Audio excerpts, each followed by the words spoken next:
ఈయన తెలుసా? ఈయన ఎరకబెట్టినావా? ఈయన ఆయన మన ఇప్పుడు బాయికాడ ఉంటున్న కేసీరావుకు గోళీలు వేస్తాడు. గోళీలు వేస్తాడు, గోళీలు నీళ్ళు అవి చదువుతాడు. పని పెట్టుకున్నట్టవా?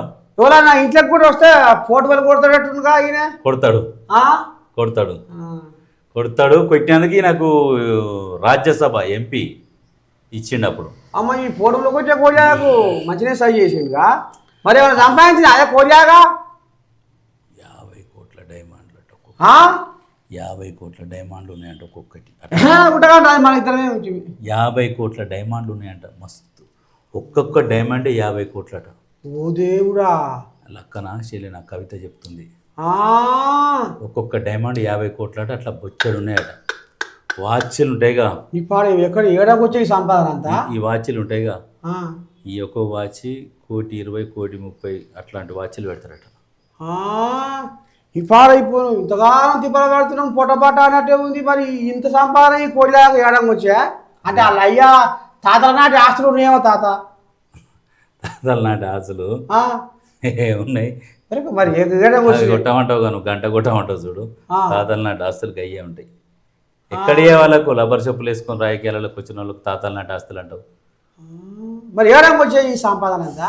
అధికారం రాగానే సంపాదన ఇట్లా కుల్లలకు ఇట్లా పుట్టుకొచ్చింది. ఎక్కడ ఏది కనపడాలి, అడ్డు అదుపు ఉండదు. అధికారంలో ఉన్నోనికి అడ్డు చెప్పేటోడు అధికారి ఎవడు కూడా ఉండడు. కాబట్టి ప్రతిదీ నచ్చినట్టు ఏది కావాలంటే అది వస్తుంది. ఒక్కసారి అధికారం అనుభవించినాక ఆ రుచి మరిగి ఇప్పుడు ఎట్ట కొట్టుమిట్టాడుతున్నాడు. చేప నీళ్ళకి వెళ్ళి తీసి బయట వేస్తే ఎట్ట కొట్టుమిట్టాడుతుందో అట్లా కొట్టుమిట్టాడుతారు. అధికారం కోసం ఎంత నీచానికైనా ఒడిగడతారు కేసీఆర్ కుటుంబం. అందుకనే జనాలు మీరు గమనించుర్రి, మీరు ఒవ్వరికన్నా ఓటేసుకోరి. ఈ ఒక్క 10 సంవత్సరాలు పరిపాలించి తెలంగాణని మొత్తం అతలాకుతలం చేసిపోయింది కదా. ఆయన కాకుండా మీరు ఎవ్వరికన్నా వేసుకోరి. సిపిఎం కా, సిపిఐ కా, ఎంఐఎం కా, మీరు ఏ పార్టీకన్నా వేసుకోరి. మీకు మొత్తం పగ కాదు, మనం రాష్ట్రంలో ఉంటున్నాము. ఇలా నా నెత్తిన 2 లక్షల అప్పు అయింది. నా పిల్లల మీద, పుట్టిన పిల్లల మీద కూడా 2 లక్షలు. ఇవి నా కుటుంబం 4-5 ఉంటే 10 లక్షలు అప్పే అయిపోయాయి. ఈ 10 లక్షల అప్పు ఎవడు కట్టాలి? ఆ అప్పుకు మళ్ళీ మిత్తి అయితేనే ఉంది. మరి రాష్ట్రానికి ఈ రకంగా దోసుకుంటే బాధ అనిపించదా? మున్సిపల్ దమ్ము చూపిస్తారా? ఏడ ఉన్నది దమ్ము చూపి అంటే జనాలు చెప్తుడు మగవాడు. నేను అలా తెలంగాణ భవన్లో ఆమె పేరు ఏం పేరు? ఆమె రాదేవే నాకు మహేశ్వరం ఆమె సవితమ్మ. ఓటి 200 మందిని ఎంటేసుకొని వచ్చింది. రాములు ఇక చూసుకో మా దమ్మేందో చూపిస్తామంటుండు చేయవెళ్ళలా కాదే. ఇప్పుడు నువ్వు కూడా ఒక 400 మందిని ఎంటేసుకుపోగలుగుతావు. పిలిస్తే వస్తారు. ఈ పెట్టాలి అనితానున్నాయా? ఓ ఇవి ఉన్నాయా అనితాను? అయ్యి అంటే ఇప్పుడు నీతి నియతి కూడా వేస్తారు. గట్ట ఇగో నీతి నియత అంటే జనాలు ఎట్లా వేస్తారంటే ఇద్దరి దగ్గర తీసుకుంటారు, నచ్చినోనికి వేస్తారు. నేను అదే అంటున్నాను. మరి నువ్వు ఎంత గుంపును దోలాడుకొచ్చినా, నువ్వు మందని చూపించి నువ్వు ఏం చేయాలన్నా కానీ ఓటు అనేది 10 మంది వేసేది కాదు కదా. అది అంటే బలం అటు ఉరుగుతుంది మాకు. ఏం చైర్మన్లు సరే ఇప్పుడు ఆమె తీసుకొచ్చిందిగా, ప్రతి మీటింగ్ దగ్గర చూడు వాళ్ళే ఉంటారు. కొత్తోళ్ళు రావాలి అంటే ఇక రాజ్యం వెళ్ళిపోయినా మాకు ఇచ్చే వస్తున్నారు, గుంపు మాది మోపైతుంది అంటుండ్రు రాములు. ఇప్పుడు నువ్వు ఇలా హైదరాబాద్లో మీటింగ్ పెట్టినావు, రేపు నల్గొండలో పెడతావు, ఇంకో దగ్గర పెడతావు, జస్ట్ ఇట్లా ర్యాలీలా. ఈ మందే ఉంటారు, ఈ 1000-2000 మందే ఉంటారు ఎప్పటికీ. ఓహో వాళ్ళే హడావుడి చేస్తుంటారు. ఇక కూర్చొని అందుతాయా? నెలకు పడతాయి వాళ్ళకు. అందుకనే వాళ్ళే ఉంటారు, పక్వం దోచేస్తారు, జై అంటారు, ఏమంటారు. ఇప్పుడు మనమే ఏదైనా మీటింగ్ పోయినాం అనుకో, అంటే జై అంటావా? అనంగా ఏం చెప్తుండో చూద్దాం, ఏం చెప్తుండో ఇందాం అని చూస్తుంటాం. నిజాయితీగా ఓడన్నా మీటింగ్ పోయినోడు ఏం చెప్తాడు, ఈయన ఏం మాట్లాడతాడు ఇందామని పోతారు. అదే పైసలు తీసుకున్నప్పుడు జై అనలేదనుకో, పైకి చూస్తుంటారుగా, అమ్మో జై అనుకుంటే మళ్ళీ పైసలు ఇస్తారో ఇయ్యరో ఎందుకని ఆ జై అని కూడా బ్యాచ్ తిరుగుతుంది అన్నట్టు. అది పెద్ద పట్టించుకునేది ఏం కాదు. కానీ మరి ఈయనకు నోటీసులు ఇచ్చిరట, దేనికి ఇచ్చిరుగా చెప్పవా నువ్వు? వేరేక నాకేమైనా కానుకాను అని నువ్వు సూర్యుడు రాకపోయా ఏం రాసుకొచ్చారు? జూబ్లీస్ పిఎస్కు విచారణకు హాజరు కావాలని ఆదేశించారు. ఎందుకు జగునపల్లి సంతోష్కు సిట్ నోటీసులు. సిట్ నోటీసులు ఎందుకంటే ఫోన్ ట్యాపింగ్ కేసులో సిఆర్పిసి 160 కింద జారీ. ఇప్పటికే Harish Rao and KTR statement record. SIT ప్రశ్నలకు సమాధానాలు ఇస్తాం మాజీ ఎంపీ సంతోష్ రావు. అయితే ఏమిస్తుండొచ్చు సమాధానాలు? ఏమిస్తాడు సమాధానాలు? ఈ ఓలంక ఇట బాధ కట్టలేవే. ఈ చేసిన పనికి బాట కడతారు. ఈయన పెద్ద ఆయన చేతి కింద ఉండి గోళీలు వేసుకుంటా, అధికారం శాసించుకుంటా, అధికారులకు ఆదేశాలు జారీ చేసుకుంటా, పెద్ద ఆయన ఏం చెప్తాడు? అరే సంతు, ఆయన ఫోన్ చేయి, ఇంటెలిజెన్స్ చీఫ్ ఫోన్ చేయి, అమ్మా ఎస్ఐబి చీఫ్ ఫోన్ చేయి, రమ్మను, ఏం చేసిండుగా పని అడుగు, ఈ నెంబర్లు ఇచ్చారు, కావాలి. ఈయన కూడా సొంతంగా చేయించిండు. అమ్మ నీ దండం ఈయన కూడా సొంతంగా చేయించిండు కాబట్టి ఈయనను పిలిచిరు. గదే ఉంటుంది కదా, ఈయనను పిలిచిరంటే గదే కారణం ఉంటుంది. ఇట్లా తయారయ్యే మొత్తం. మరి నీకు శత్రు అనేటోడు కనబడొద్దు, ప్రతిపక్షం అనేది కనబడొద్దు. శత్రువుని ఎట్లా కొట్టాలి? శత్రువుని ఫస్ట్ ఎడగొట్టాలి, ఆర్థికంగా కొట్టాలి. నువ్వు ఏం వ్యాపారాలు చేస్తున్నావు? నీ ఆదాయం ఎక్కడిది? నువ్వు ఇంత పగడ్బందీగా పొగరగా మాట్లాడుతున్నావు, ఇంత ధైర్యంతో మాట్లాడుతున్నావు, ఆ ధైర్యం ఎక్కడిది?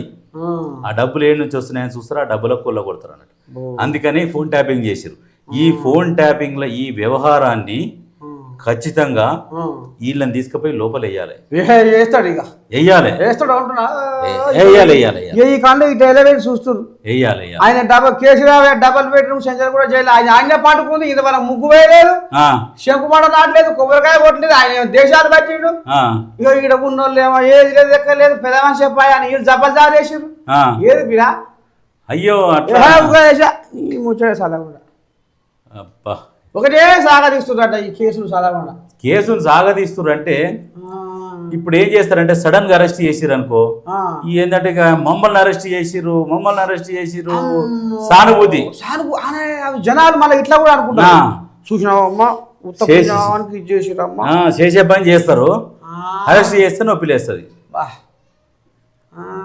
శాస్త్రంలో ఏదైనా వేసినాడు చూసిన తప్పు అవుతారు.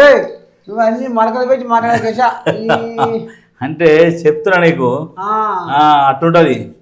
ఈసారి కొత్త రకంగా ఓట్లు అయితే అటగా. తెలంగాణలో అసెంబ్లీ పార్లమెంటుకు ఒకేసారి ఎన్నికలు. 6 నెలల్లో దేశ వ్యాప్తంగా జనగణన పూర్తి. ఆ తర్వాత నియోజకవర్గాల పునర్విభజన. వచ్చే ఎన్నికల లోపే మహిళా రిజర్వేషన్ల ప్రక్రియ కొలిక్కి.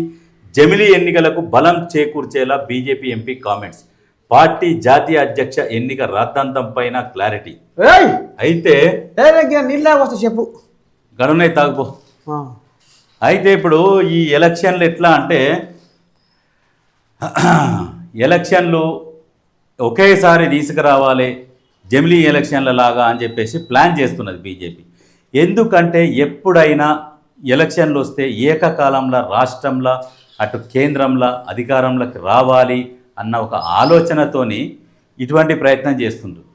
అయితే ఇంకొక విషయం ఏంటంటే, ఏం చేసినా ప్రజెంట్ బీజేపీ బలం ఎట్లా ఉన్నది అంటే చాలా వీక్ ఉన్నది. చాలా అంటే చాలా వీక్ ఉన్నది. పుంజుకోవాలంటే అది అసాధ్యం. కాబట్టి ఎంతసేపటికి జనాలు కూడా ఏం ఆలోచించాలంటే, ఏమైనా మార్పు కోరుకోవాలి. తాయినవా? అయితే జనాలు మార్పు కోరుకోవాలి. మార్పు కోరుకున్నప్పుడే అభివృద్ధి మొదలవుతుంది. ఒక్కరికే పట్టం కట్టుకుంటూ పోతే వాళ్ళు చెప్పిందే చేసిన చట్టాలు చెప్పిందే వినాలి, అది వాళ్ళది. ఇక పాలించిన ఉందే రాజ్యం అన్నట్టు అయిపోతుంది. కాబట్టి మార్పు కోరుకోవాలి. ఎవరో ఎన్నో చెప్తారు, కానీ ఎప్పుడైనా మార్పు కోరుకున్నప్పుడు అభివృద్ధిలో తేడా కనిపిస్తుంది.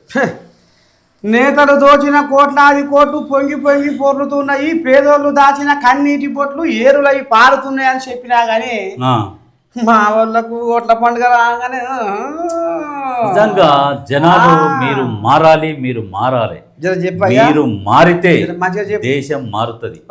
ఫస్ట్ రాష్ట్రం మారుతుంది. మీ ఊరు కానుంచి స్టార్ట్ చేయర్రి. ఎవరు పని చేయగలుగుతారు? 3 పని చేయని వాళ్ళు ఉంటే, ఈ మధ్యన నోటా సిస్టమ్ కూడా వచ్చింది. నోటా కోటేసి మళ్ళా ఎలక్షన్లు రద్దు చేసి తెలివైన వాడిని ఎన్నుకోర్రి. అక్కడి నుంచి గ్రామాల నుంచి మార్పు మొదలు కావాలి. అంతే ఇగో ఇట్లా నోరు చాపుకొని కూర్చుంటారు. బీజేపీ స్కెచ్ చేస్తుంది అన్నట్టు.